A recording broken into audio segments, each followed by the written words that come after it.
Une fois encore, carton plein pour la fête des jeux vidéo. Le temps d'un week-end, la salle Plaisance n'a pas des amplis et les amateurs de consoles en tout genre se sont régalés. Comme d'habitude pour cette 5e édition, l'association organisatrice Vendélan 85 avait bien fait les choses, proposant différents pôles d'attractions. Jeux pour les enfants, stand Nintendo, Sony, Kinect, jeux en réseau, rétro gaming. Bref, un panel important avec en plus toutes les nouveautés du marché. Car c'est l'un des objectifs de ce rendez-vous, proposer aux aficionados de s'éclater sur des jeux qu'ils n'ont pas encore chez eux. L'objectif, c'est de permettre en fait à tout un chacun de pouvoir accéder à ces dernières technologies de jeux vidéo, que ce soit les derniers jeux, dernières consoles. Voilà, tout le monde n'a pas forcément les possibilités d'acquérir ces consoles-là, qui ont malgré tout un certain budget. Et nous, l'objectif, c'est de pouvoir véhiculer en fait, et de permettre à tout le monde de pouvoir acquérir à cette technologie le temps d'un week-end et puis de les découvrir.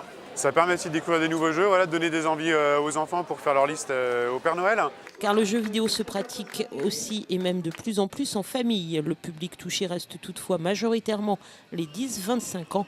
Parmi eux, Louis et Jérémy qui participaient pour la première fois à cette fête et notamment au tournoi Call of Duty pour le premier, FIFA 14 pour le second. On m'avait prévenu qu'il y avait une LAN à Luçon, donc je me suis dit pourquoi pas.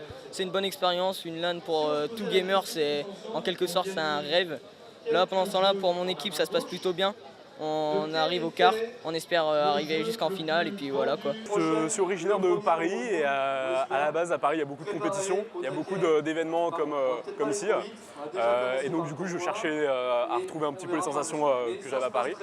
Et ayant appris qu'il y avait une compétition qui avait une petite fête des jeux vidéo à Luçon, j'ai décidé de venir participer pour me mesurer un petit peu aux joueurs locaux.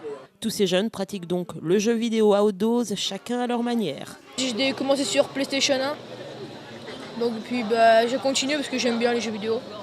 Au début je faisais pas de compétition, j'ai commencé il y a 1 an. Puis ça m'a plu donc je continue là. J'ai regardé des vidéos, je me suis intéressé et puis ça fait 1 an que j'en fais donc maintenant ça me plaît.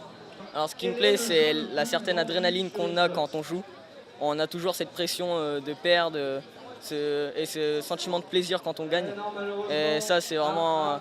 Il faut vraiment aller en LAN pour avoir ce sentiment. Et voilà.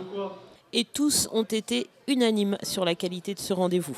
Il y a une bonne ambiance, il y a des personnes sympas, puis on peut rencontrer d'autres personnes qu'on ne connaît pas.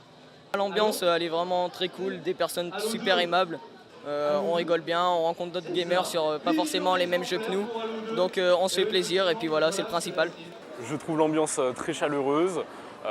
Tous les gens sont assez joyeux, assez ouverts. Il y a un bon état d'esprit qui existe entre les participants. Donc je suis agréablement surpris.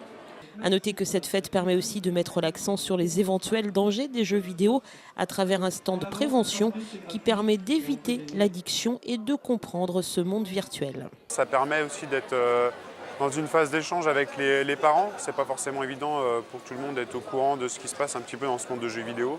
À quoi correspondent les notifications d'âge en fait, sur les jeux, comment les comprendre. Voilà, ça permet aussi un petit peu de créer le dialogue et voir comment peut être abordé aussi le jeu vidéo, pourquoi pas au sein de la famille. Bref, vivement l'année prochaine.